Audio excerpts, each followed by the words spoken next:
Some mornings in Africa don't begin with sunshine. They begin with a feeling, that quiet heaviness in the air, the kind older Americans might remember from stories of the Cold War, when nations trembled long before the first headline appeared. In places like Guinea-Bissau, Madagascar, and the Sahel, people have learned to recognize that silence. Mothers step outside to fetch water, sensing something is wrong even before the first distant gunshot.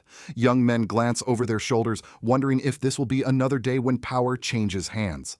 It was in this climate of uncertainty that a powerful African leader recently said something that stunned the world. If there are going to be more coups, so be it. Not in anger, not in celebration, but in brutal honesty. Because behind each coup, behind the soldiers on the screen, behind the broken windows, behind the panicked crowds, there is always a deeper story, years of unspoken frustrations, governments that stopped listening, leaders who hid behind foreign praise while their people suffered. And so the question rises, why are so many coups happening in places that the West called stable and democratic? What is really going on beneath the surface of these nations? And perhaps the hardest question of all, are African leaders failing their people, or is the world failing Africa? These questions matter not just for Africa, but for anyone who has lived long enough to understand that silence is often the first warning sign of collapse. Many of you watching from the United States know this truth. You've seen how governments rise, how they fall, and how ordinary families are always the ones who pay the price. As we begin this deep dive, stay with me. This conversation is bigger than one country or one leader. It's about accountability, dignity, and the future of a continent fighting to reclaim honesty in leadership. If you believe that truth matters more than political comfort, please stay through the end and subscribe to support voices that refuse to look away.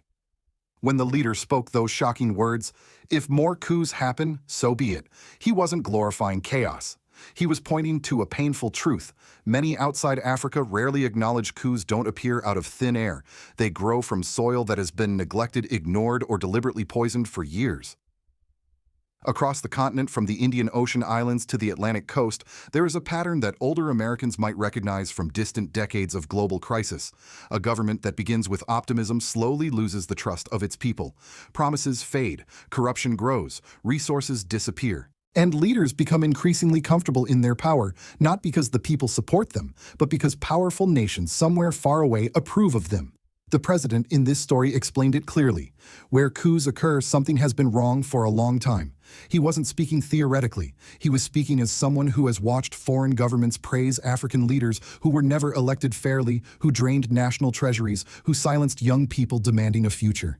And then after years of that pressure building up, one morning, a coup erupts, and suddenly the world acts surprised. He asked a question that hangs heavily in the air. Why do the West praise leaders right up until the very moment a coup exposes all the lies? And he gave examples that cut directly to the heart of the matter. When news of the attempted coup broke, he admitted something astonishing. At first, he thought it was a coup against the president by the president himself. It was so chaotic, so absurd, that it barely looked real. Even now, he said he isn't certain what actually happened. But whatever it was, it revealed a government so unstable that truth itself had become blurred. Here, there was no doubt. The coup was real. One leader fled, another took power. But the deeper truth remained the same: a coup never erupts unless people have been pushed to their breaking point. This is the uncomfortable foundation the leader was highlighting, a foundation built not on sudden violence, but on slow, silent betrayal. He explained that people often romanticize leadership from afar. They read headlines, they see speeches, they hear praise from Western diplomats, and they assume a country is functioning well. But none of these things capture the lived reality: schools that never receive funding, hospitals without medicine, roads promised, but never built, leaders enriching themselves secretly in Paris, Brussels, or New York. This is the kind of suffering that never makes it into official reports. But it is exactly the kind of suffering that eventually drives young people hungry, frustrated, unheard, to take drastic action. He said it plainly: people don't wake up one day and choose a coup. They reach it after every other door has been closed. And he added something even more striking: the young people involved aren't a single reckless group. They are a reflection of a society where the leadership stopped being honest. If they felt included, respected, and informed, coups would not be necessary. But when leaders hide the truth, dodge responsibility, or waste national resources, the youth become the final alarm bell. His message is simple but deeply uncomfortable. Coups are often symptoms, not causes. They are the eruption after years of pressure. They are the moment when a nation's silent suffering finally spills into the streets. And until African leaders confront the real issues, corruption, inequality, stolen elections, and foreign manipulation, coups will continue, no matter how many speeches international observers give about democracy. This is the foundation of everything that follows. You cannot condemn the coup if you ignore the corruption that created it. The tension in his voice rose when he shifted from describing events to confronting the hypocrisy behind them. This was the moment the room went quiet, the moment he stopped speaking as a politician and began speaking as a witness. He posed the question no one wants to touch. Why do we condemn coups instantly, yet stay silent when civilian governments abuse their own people? For many Africans and for many older Americans who lived through the contradictions of the Cold War, this question hits painfully close to home. Civilians are supposed to represent democracy, transparency, legitimacy. But what happens when those same civilians cheat elections, jail opponents, steal national wealth, and still receive congratulatory phone calls from Western capitals? The leader didn't hesitate. He said what others are too afraid to say. Being a civilian is not a license to destroy your own country. He described leaders who hold elections only in name elections that never actually happen elections, whose results are decided in foreign embassies long before a single ballot is cast. Everyone knows it. Everyone keeps quiet. And then these same leaders go on television receiving praise from Washington, Paris, Brussels, while their people starve. This hypocrisy is the true spark behind the coups.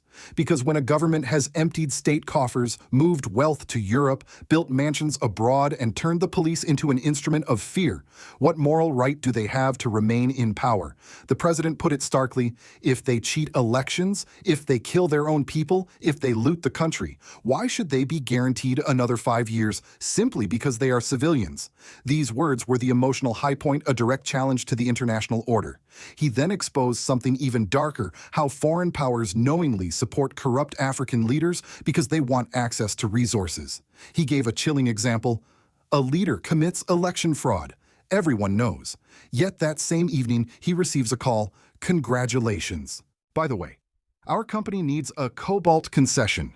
A deal is made. The leader stays in power. The country loses its future, and the people lose faith in democracy itself. For many older viewers in the US, this echoes familiar patterns from Latin America, Asia, and Africa during the 1960s and 70s, when foreign interests often outweighed democratic ideals. The parallel is undeniable. He then addressed the continent's youth, the millions who fill the streets whenever promises are broken. These young people have begun to believe that the African Union protects its leaders more than its citizens.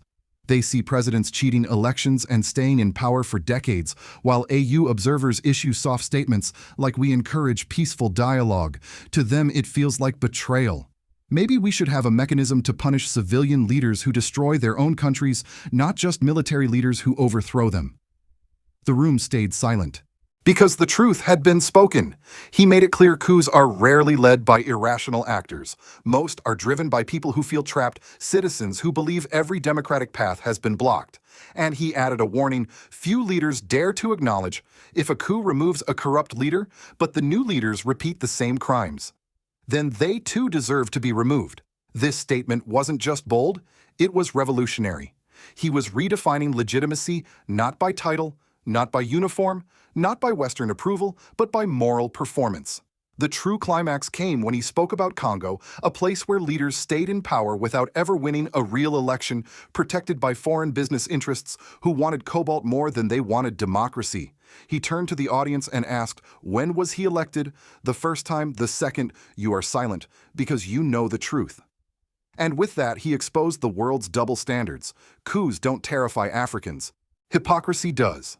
When the dust settles after a coup, when the smoke lifts, the soldiers retreat, and the cameras finally turn off, the world often forgets one simple truth.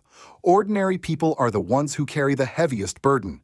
Not the generals, not the politicians, not the foreign diplomats who issued statements from afar. It is the mother who wakes up the next morning wondering if the price of bread will double. It is the shopkeeper who fears the shelves will be empty by dusk. It is the farmer who asks whether the new leaders will steal his harvest, just like the old ones did. The president made this painfully clear: instability is not born on the day of a coup. It is born in the years leading up to it, in the slow erosion of trust, dignity, and hope. Long before a coup erupts, people have already lived through the consequences of misrule: clinics without medicine, schools without teachers, taxes disappearing without explanation. He described a typical situation: citizens demand a road, perhaps one connecting a village to a hospital. They are told there is no money. But later they hear their president is building a mansion in Paris. When truth is hidden, suspicion becomes oxygen. And suspicion, he warned, is the seed of revolt. This was one of the most human points he made, something deeply relatable to older Americans who grew up in an era that valued straightforward leadership. He said that if a government is honest with its people, truly honest, even painful realities can be endured. If a leader says, "We want to build your road, but the budget is small. We must divide resources between hospitals, schools, and security. Tax revenue is low. Many citizens are not paying. But stay with us. We are trying." People understand. People endure. People even sacrifice. But if they discover their leader is hoarding money, evading questions, hiding behind foreign donors, the emotional breach becomes irreversible. As he put it, they will smile at you in public, but they will keep a grudge in their hearts. And one day that grudge arrives in the streets. Even after a coup has run its course, the political fallout lingers for years. Civil institutions weaken. Trust in elections evaporates. The young begin to believe that corruption is inevitable. The old lose faith that the future will ever improve. Worse, each coup teaches citizens the same dangerous lesson: power changes only when force is used. This creates a cycle not of progress, but of repetition. The president warned that if newly empowered leaders repeat the sins of the old regime, the corruption, the silence, the indifference, then the next coup becomes a matter of time. The frustration of young Africans was a recurring theme. They see leaders living in luxury while they struggle for basic opportunities. They see foreign powers praising governments that treat citizens like obstacles. They see institutions like the African Union appearing hesitant to confront abusive leaders. The result is a generation that feels abandoned, not just politically but morally. Ultimately, the president described a painful paradox. Civilian leaders fail the people through corruption, military leaders fail the people through force, and citizens especially. The poorest stand in the middle, crushed by both. This is the true cost of political failure in Africa, not the coup itself, but the years of betrayal that make the coup possible.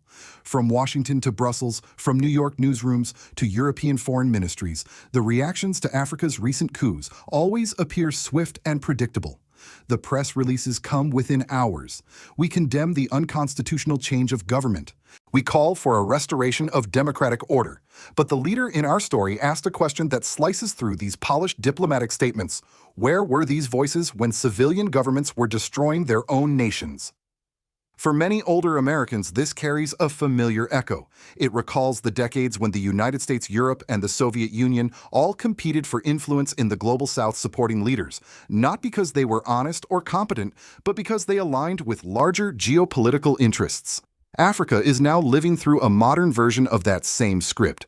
From a distance, U.S. policymakers often speak about democracy as a guiding principle, but in practice, American strategy in Africa has long been tied to stability, counterterrorism, and access to critical minerals: cobalt for electric cars, uranium for energy and defense, lithium for batteries, oil for global supply chains. These priorities shape Washington's behavior far more than the internal suffering of African citizens. So when a long-entrenched leader wins a fraudulent election, the U.S. may still congratulate him because he maintains military cooperation or provides access to resources. It's not personal. It's geopolitical. But to Africans, it feels like betrayal. The leader in the transcript exposed this with surgical precision when he asked, "Is it democracy they want, or the minerals underneath our soil?" Older Americans understand this paradox well. They lived through Vietnam, Chile, Iran, Angola, moments when foreign policy chose influence over values. Africa today sits in a similar pressure zone. European nations publicly champion human rights, but they also rely heavily on African resources. France's long-standing ties in West Africa, the EU's hunger for cobalt and copper from Central Africa, and the quiet deals brokered through multinational corporations often blur the line between partnership and exploitation. This creates a pattern. When a corrupt leader is useful, Europe looks away. When a coup threatens European interests, outrage suddenly rises. Africans are watching and they see the inconsistency. In recent years, China and Russia have stepped in as alternative partners. China offers infrastructure and loans. Russia offers security support. Both offer what many African leaders describe as respect for sovereignty. But this shift creates new tensions.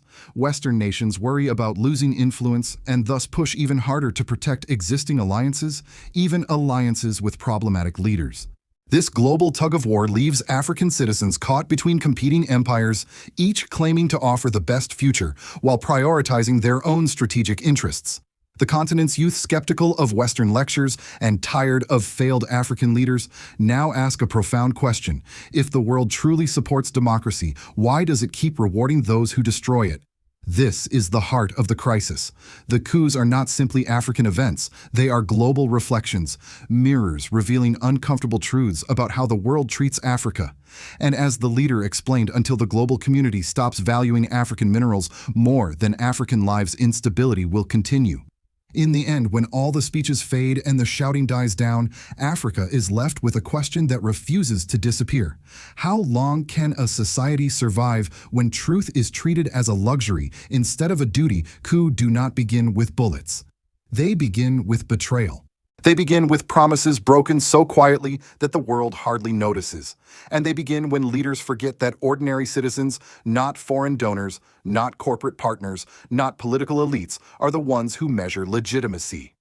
The president's words echo like a warning carried on the wind across the continent. If you repeat the same corruption that justified your rise to power, then you deserve to be removed as well. It is a painful truth, but also a necessary one. Because stability cannot be built on silence. Hope cannot grow in a soil watered with lies. And a nation cannot rise if its people spend every day wondering whether their leaders serve them or serve someone far away. For older Americans watching this, those who lived through historic reckonings, who saw how empires rise and fall, how nations fracture when their leaders stop listening, this moment in Africa may feel hauntingly familiar. You understand what happens when citizens lose trust, when institutions crumble, when foreign interests pull invisible strings. But Africa is not only a continent of crises, it is a continent of awakening. From Dakar to Dar es Salaam, from Kinshasa to Ouagadougou, a new generation is rising, demanding honesty, dignity, and a future not dictated by foreign capitals. Leaders like Ibrahim Traoré in Burkina Faso have become symbols of that hunger for truth, inspiring millions across the continent and far beyond. Whether you agree with his approach or not, he represents something rare today, a leader openly challenging the foundations of corruption and foreign dependency. And now, the question belongs to all of us.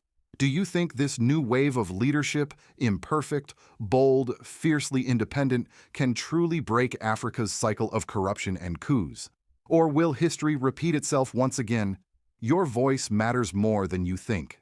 Conversations like this shape how the world understands Africa not through headlines, but through honesty. If you believe that Africa news deserves to be told with integrity, if you believe that the people of Africa deserve leaders who speak truth even when it is dangerous, if you feel that you are among the first to support this rising generation of African reformers, please share this video and subscribe if you believe the truth should never be optional.